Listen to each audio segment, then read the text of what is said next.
I founded my company when I was 23, 24 years old, no? But I've been with the industry for 30 years. So I'm a dubber. Sinong gusto maging dubber dito? Mga K-novela, ganon. Anime. Hindi, seryoso ako ha. When I ask, I will give you opportunity. Seriously. Hindi ako yung tipong taon ng lolo. Si attorney din daw. Kasi iba, puro chika, magpapa-workshop para lang kumita sila. Pero ako hindi. Nagbibigay ako ng scholarship para matulungan ko kayo.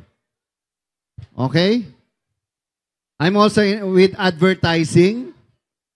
Sa dubbing, I have done thousands of titles. Literally, magugulat kayo. Paki-google nga, ito seryoso ha. I-google nyo, who is the best Filipino voice talent? Tignan nyo lang, baka sabihin nyo, joke time eh.